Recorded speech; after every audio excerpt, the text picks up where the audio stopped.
10-year note yields end the week pushing yields as high as 154. Recall on Monday we were trading yields as low as 135, so that's a big move. Most of that move happened on Monday. We spent most of the rest of the week kind of dancing around that 150 yield level and ending the week pushing higher. Higher inflation data this morning. Likewise, we're seeing equities take off to make all-time new highs. That may be stealing some of the allure away from bond buyers as they divert their money over to the equity side.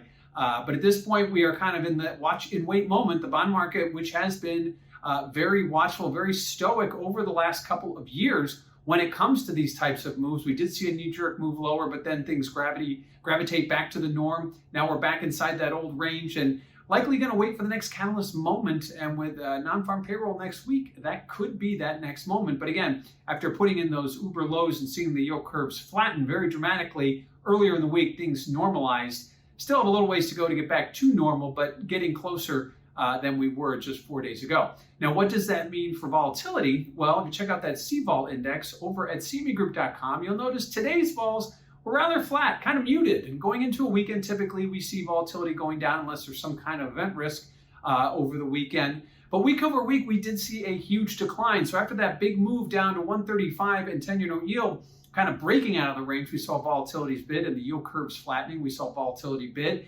Things, after we normalized yields, bringing them back closer to 150, we did see volatility come off pretty heavily. Likewise, not going to see too much further declines. Obviously, with the jobs numbers next week, that will be kind of the focus of the market, certainly. And we have plenty of Fed speakers which have and will continue to say contradictory comments, whether they're talking about inflation being transitory, when they're going to be raising rates, when they're going to talk about tapering. All that it will still be in there. But again, volatility seeing a huge decline week over week, even though it was flat today on Friday. Lastly, what do we have next week? Well, I already mentioned it. We have the jobs numbers. So we get ADP on Wednesday. We'll get the claims numbers on Thursday, and we'll get the non-farm payroll on Friday. And that's really going to be the cherry on top, that non-farm payroll number, which the April and May reports, while the numbers weren't bad, they were disappointments given the fact that expectations were so high. Expectations now in the ballpark of where they were last month, but 10-year note yields were about 10 basis points higher going into the non-farm payroll number last month. So it'll be interesting to see if we can get back to that 160, 162 level where we were last month and how the market reacts if the number comes in strong or stronger than expected, I should say. That's really going to be the big focus. We don't hear from the chairman this week, at least he's not scheduled to speak, but we do get a slew of other Fed speakers. And again, they've been going back and forth talking about inflation, talking about raising rates, talking about tapering. And that's really going to be the big note when we go out to August and we talk about that Jackson Hole Symposium. That will be the big moment there. Will the Fed mention, will they bring up tapering? Will they talk about taking their foot off the gas and pulling back on some of their asset purchases, at least talking about it, not actually doing it?